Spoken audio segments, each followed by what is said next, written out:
Olá, meus queridos, tudo bem com vocês? Eduarda Campos aqui.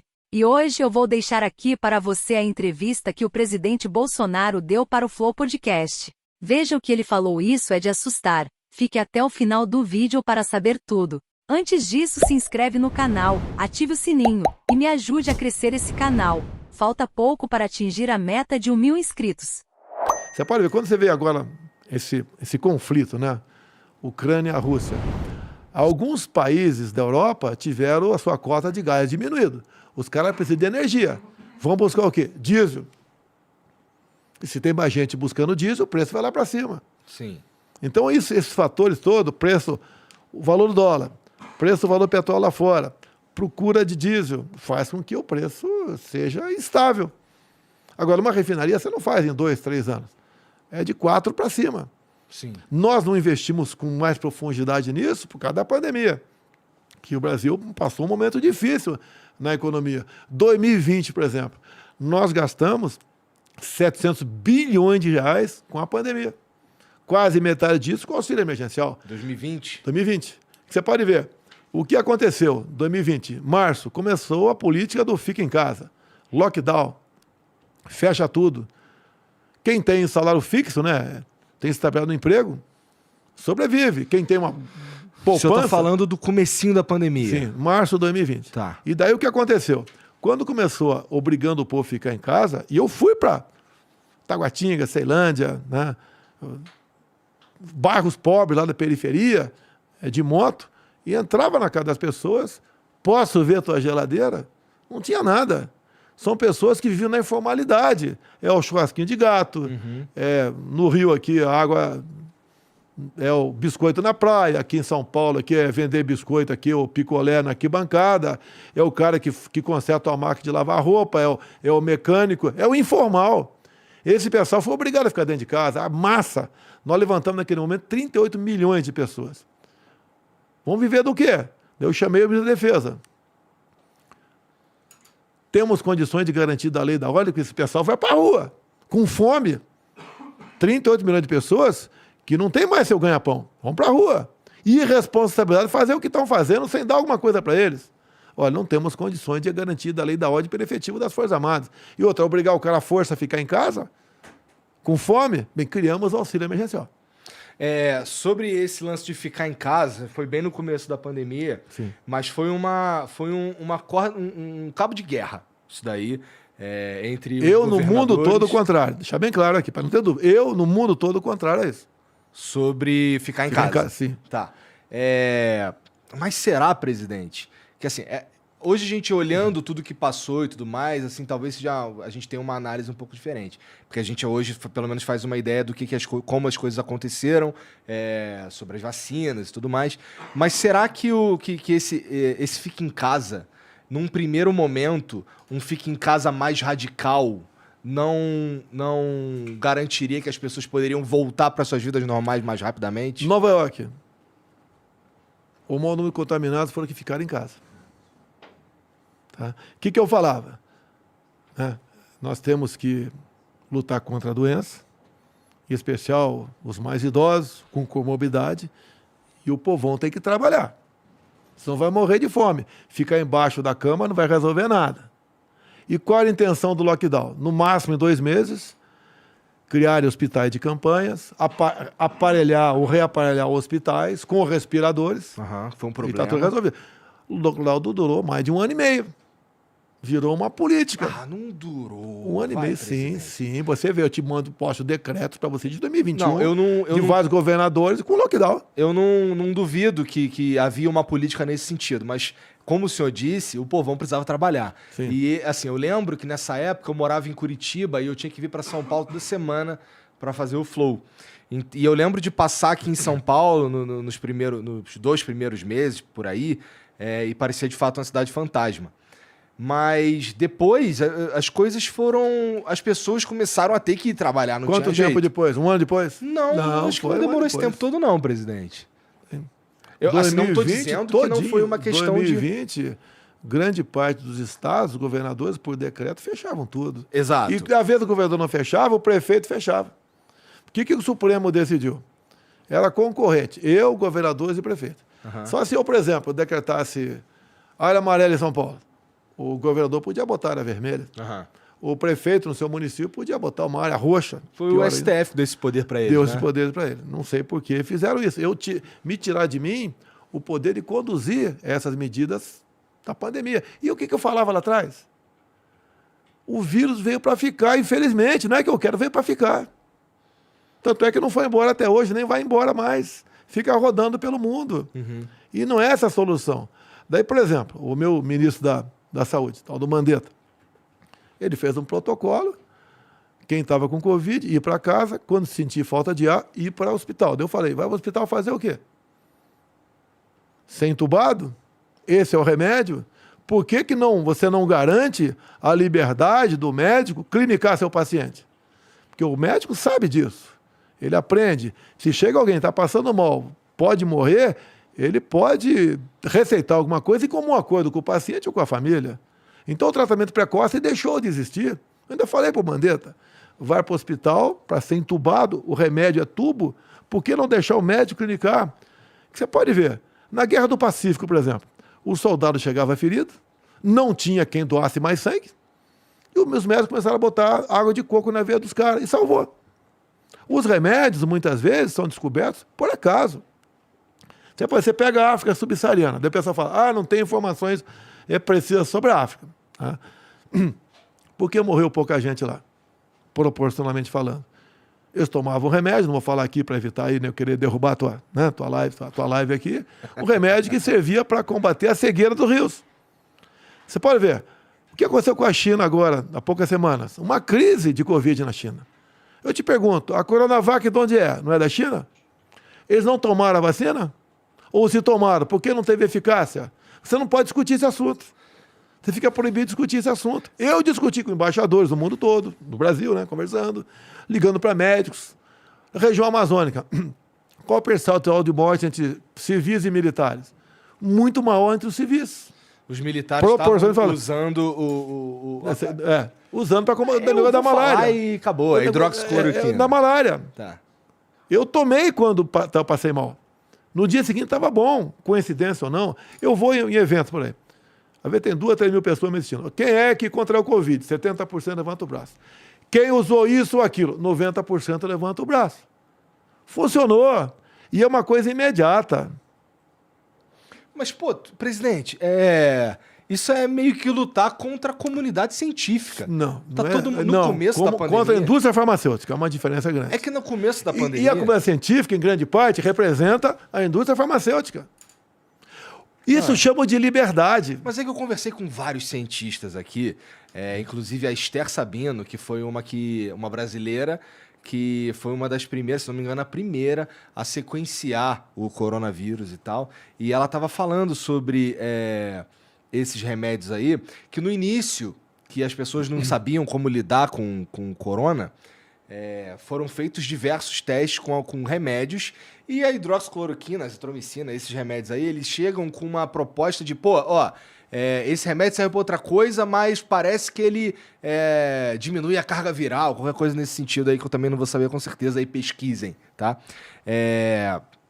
Nem mesma coisa das máscaras, tira a máscara, bota a máscara, não sei direito como é que funciona. Mas depois, assim, começaram a surgir os estudos dizendo que o lance esses remédios, eles não tem uma relação direta entre ficar bom ou não. Pode ser que não tenha nenhuma mesmo, né? Pode ser um placebo? Pode ser. Mas chama-se liberdade médica, autonomia médica, que foi também castrado essa questão. Você quer ver? Quando se fala em vacina, me acusam de não ter comprado vacina. Em 2020, quando é que começou a primeira vacina? Em dezembro, no Reino Unido. A Pfizer, eu vi o presidente da Pfizer dizendo que estava em negociação com o governo brasileiro desde maio, eu acho, 2020. Sim. Né? 2020. E aí, como é que foi? O que acontece? Vai. Eu acredito que 90% do pessoal que está me ouvindo aqui não lê a bula de remédio. Eu não leio. Tá? O senhor não lê. Agora, eu li a bula, que era o contrato da Pfizer. Tá. Em 2020, estava escrito lá, um dos itens, não nos responsabilizamos por qualquer efeito colateral. Falei, pô, peraí. Mas isso não é padrão? Não. Tipo, os Estados Unidos assinam uma parada Ninguém é dessa. contra a vacina. Eu tomei um montão de vacina na minha vida. Essa agora é uma vacina experimental. Quem está fabricando não se responde, que efeitos colaterais são esses? Daí eu lancei aquela do jacaré. Pô, pelo amor de Deus, cara. Uma figura de linguagem. O mundo caiu na minha cabeça. Eu já falei algumas vezes aqui, não é porque o senhor tá na minha frente, não, mas eu já falei aqui que tem tanta coisa para criticar isso, daí não me parece ser uma melhor delas, né? Eu poderia falar um outro bichinho qualquer, né? Quem sabe fosse mais simpático, tá certo? Mas figura de linguagem, o mundo caiu na minha cabeça. Pô, castraram a liberdade do médico. Inclusive teve um projeto de lei do senador, agora vale a pena ouvir, do senhor Omar Aziz, que eu dei uma força no projeto de lei dele. Ele condenava até 3 anos de cadeia o médico que receitasse qualquer coisa fora da bula. Até a vovó, né, o chazinho da vovó, ia ser condenado. E tem muito remédio que você usa para uma coisa hoje, mas é recomendado para outra. Sim. Então ele queria 3 anos de cadeia. Agora, o Omar Aziz tem uma história bacana. Eu podia ter acabado com a CPI logo no começo. Chegou lá uma medida provisória nossa, tratando desses assuntos, e daí ele entrou com uma emenda, juntamente com o deputado federal Renildo Calheiros, irmão do Renan Calheiros, a mesma emenda, dizendo o seguinte, né, que prefeitos e governadores podiam comprar qualquer vacina no mundo, sem certificação da Anvisa e sem licitação. E quem ia pagar a conta era o governo federal. Se eu faço vista grossa ou deixo aprovar, estava sendo feita a festa de muitos governadores e prefeitos. Então tem muita gente honesta, não ia fazer isso aí. Tá? Deixa bem claro isso aí. Imagine a festa que ia ser. O consórcio do Nordeste, são 9 governadores, já fizeram a festa. Quando a gente mandava dinheiro para lá, tu lembra dos 50 milhões para comprar respiradores? Via Carlos Gabas, que quase foi ministro da Defesa do governo Dilma. Tá? Ele pegou 50 milhões e comprou, entre aspas, gastou com uma casa de maconha, gastou 50 milhões e não recebeu um só respirador? Carlos Gabas. Você pode ver. Isso foi... Eu vi que eles tinham negócios ligados à maconha, mas que ele tinha casa de maconha. Mas que eles fizeram isso daí, vou anotar aqui para dar uma pesquisada depois. Tá. Então o que acontece? Gastaram 50 milhões, pagaram, não receberam um só respirador. Quantos nordestinos que não morreram por falta de ar, por essa irresponsabilidade? E na CPI, quando um senador lá, isento, entrou com um pedido para convocar o Carlos Gabas, o que o Renan Calheiros fez? Não estamos aqui para apurar desvio de recursos. Essa é a briga que a gente enfrentava. A turma do Renan, de Omar Aziz, de Randolfo Rodrigues, queria, naquele momento, comprar vacina a qualquer preço, em qualquer lugar do mundo, a Anvisa fora, queria até dar um prazo de 48 horas para a Anvisa decidir, tá? E sem licitação. E daí o que acontece? Como eu estou brigando contra isso, quando o Congresso, em março do ano seguinte, aprovou um projeto de lei, que virou lei, dizendo que a responsabilidade não era minha, vamos comprar então, era. E compramos, não só da Pfizer, como outras também, Coronavac. Responsabilidade de efeitos adversos. Sim. Tá. E você pode ver, eu não forcei ninguém a tomar vacina. Isso chama-se liberdade. Na verdade, pelo contrário, presidente. Com todo respeito, você sabe que toda vez que você fala, toda vez que todas as ações que você toma, elas repercutem no Brasil em forma de influência. O lance do senhor não tomar... Não sei se o senhor não tomou a vacina, mas assim... O lance não, do eu não senhor... tomei a vacina. Me recomendaram até tomar uma água destilada. Tá. Eu não vou, eu posso enganar você, não vou enganar mim. Então, o lance do senhor não tomar a vacina acaba influenciando a galera a não tomar a vacina. Sim, influencia alguns. Eles vão ver, não é que a minha palavra está valendo. Eles foram ler a bula. Meio que a palavra do senhor está valendo, presidente. Você desculpa. Não. Com todo respeito, mas é que o senhor, de fato, assim, o senhor influencia. Minha sogra, que estava lá embaixo para tirar foto contigo, cara, ela basicamente vai fazer o que o senhor... Peraí, vamos lá. O Aguinaldo Timóteo estava vacinado? Morreu do quê? Tarcísio Meira estava vacinado? Morreu do quê? Tem um estudo israelense que a Pfizer tem uma validade de 4 semanas. Agora, você falar isso aí, o pessoal me recomenda, não toque nesse assunto. Poxa, eu tenho que falar a verdade pro pessoal, pô. Não quer votar mais em mim? Lamento, né? Posso fazer o quê? Eu tenho que falar a verdade. Você pode ver, estão vacinando criança agora a partir de 3 anos de idade. Essa vacina é para uma cepa que não existe mais. Estou mentindo? Não existe mais. Bom, eu É uma vou outra anotar cepa. porque eu preciso saber. É uma outra cepa. Agora, o que interessa? Eu comprei vacina para todo mundo. 500 milhões de doses. E fomos o país que, mesmo proporcionalmente, mais vacinou. E tem gente que quer tomar a 3ª, a 4ª dose, sem problema nenhum. Enquanto quiser tomar, vamos dar a vacina. Agora, respeitem quem não quer tomar a vacina. Se você está vacinado, você não vai ser contaminado. E a esquerda que fez a campanha contra mim para eu tomar vacina. A esquerda, alguns querem que eu parta, né? Deixa eu ficar sem vacina. Inclusive, uma coisa óbvia, eu acho que o médico vai dizer que eu tenho razão. Quem se contaminou está melhor imunizado que quem tomou a vacina. O que é a vacina? É um vírus inativo. Para enganar seu organismo a produzir anticorpos. Se eu peguei o vírus ativo, o meu organismo não foi enganado. Ele realmente trabalhou para combater aquele vírus e criar uma memória para eu não ser, para quando for contaminado novamente, atacar. Era nisso que o senhor estava apostando, na imunidade de rebanho? A mesma coisa que o Boris Johnson apostou? O Boris Johnson tem uma coisa comigo, eu vou falar aqui, tá? Até uma novidade, né? Eu estava com o Boris Johnson, e ele queria que eu abrisse aqui, facilitasse a importação de uísque. Pô, em plena final de pandemia, com todo respeito, não é a minha prioridade facilitar a importação de uísque. E tínhamos conversado esse papo aqui sobre vacina antes. Tá. E ele tinha sido vacinado. Eu falei, eu abro a importação de vacina de uísque. Obrigado aí. A gente fez o exame de sangue agora e ver quem está mais imunizado. Tu tiver mais imunizado do que eu por causa da vacina, do que eu que não tomei e tomei o vírus, abro hoje. Ele não topou. Então, certas verdades... Rolou essa conversa? Rolou. Comigo eu descontraio. Com o Putin, teve descontração. Tá? Tem descontração também. 3 horas de conversa, tem que ter uma descontração. Mas eu não duvido, não, que o senhor tá de fato mais imunizado que eu, que não... Agora, por que vacinar, por exemplo, quem contraiu o vírus, meu Deus do céu? Uma coisa óbvia. E o que acontece, né? Uma parte considerável da população, elas não demonstram qualquer sinal de contaminação. Sim. Tem um nome específico para isso daí, tá certo? Tá. Não demonstra. Então, o jovem, por exemplo, eu te falei das academias militares, eu falei, vão continuar abertas. Ninguém sequer foi hospitalizado. E liberdade para o médico. Eu não estou impondo o médico dar ou não dar esse ou aquele medicamento, tá? Que não tinha e não tem até hoje comprovação científica assim.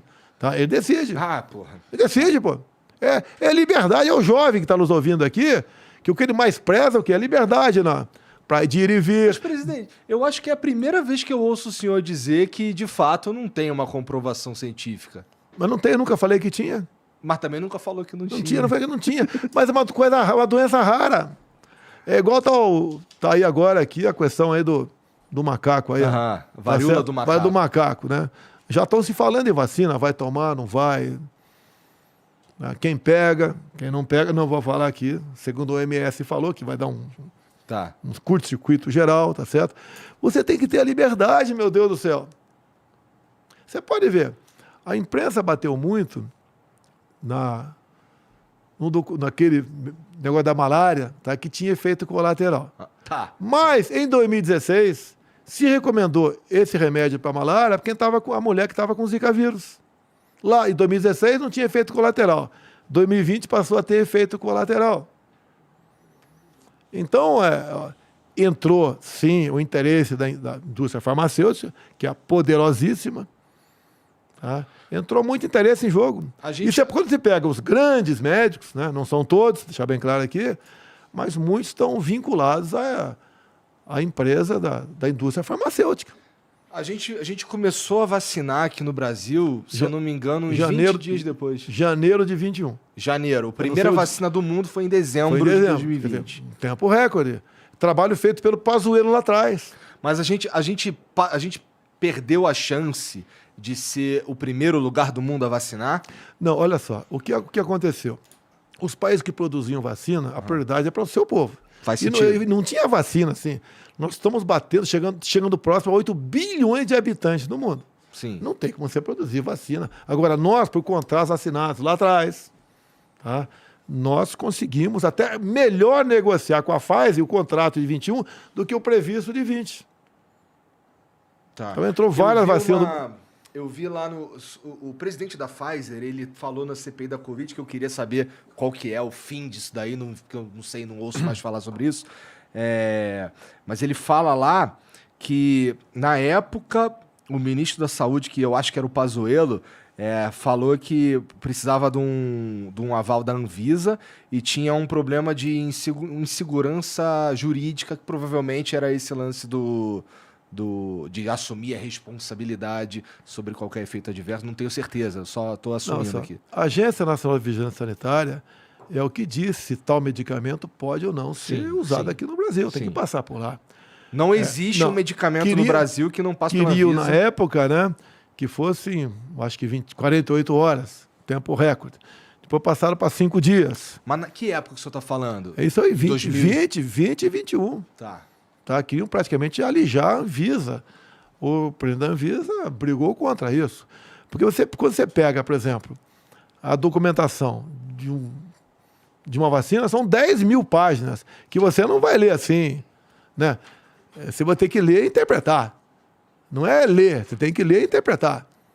E a responsabilidade passa a ser do pessoal da Anvisa. Então, o almirante Barra exigiu que aquele tempo era muito exíguo. Não dava para fazer daquela maneira. E a imprensa pancada nele, pancada em mim. Eu não interferi em nada. Eu fui pela legalidade. Olha, esse medicamento não tem a comprovação científica ainda e eu não posso assinar, comprar, porque o mundo vai cair na minha cabeça. Se o cara virar jacaré, lembra, né? O mundo vai cair na minha cabeça. E eu não quero ter essa responsabilidade. Tanto é que eu mostrei, eu falava nas minhas lives que a Pfizer não se responsabiliza por efeitos colaterais. A decisão é tua, cara, não é minha. Tô mostrando para você. Era muito mais fácil eu estar do outro lado. Era muito mais fácil. Eu acho que o senhor sairia como herói, inclusive. Sim. Eu acho que a aposta... Porque assim, você está falando várias vezes aqui que foi pelo que o senhor acreditava ser certo. Sim. Mas ficar do outro lado da aposta era politicamente muito melhor. Mas eu não fiquei do outro lado do politicamente correto. Eu fiquei em cima do muro. Olha, é isso. Você tem que decidir se vai tomar vacina ou não. Como eu falei agora, a questão de criança. Você tem que decidir. Você tem que ler a bula, meu Deus. É o teu filho que está em jogo, a vida dele. Essa vacina é boa, não é? Quais são os efeitos colaterais? O CDC, que é a Anvisa americana, diz que os efeitos colaterais começarão a ser mostrados para o mundo no final de 22, 23. Quais são os efeitos colaterais? Inclusive, a Pfizer pediu um sigilo, acho que por 70 anos, 50 anos. Depois a justiça americana derrubou isso aí. Por que sigilo 50 anos? Por que você não pode ver o que está acontecendo ali? O que é isso aí? Tá? Agora é abrir a cabeça das pessoas. O ser humano... Olha, não desconfia. Você não falou, não sei se falou lá fora aqui, sobre a classe política?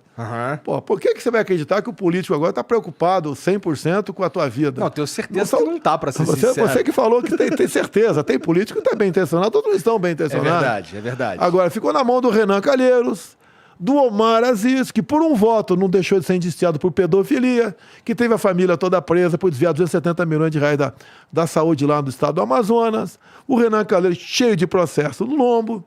Tá? O senhor Randolfo Rodrigues, que saltita para lá, saltita para cá, cada hora está num lugar. Tá? Essas pessoas que vão decidir a vida.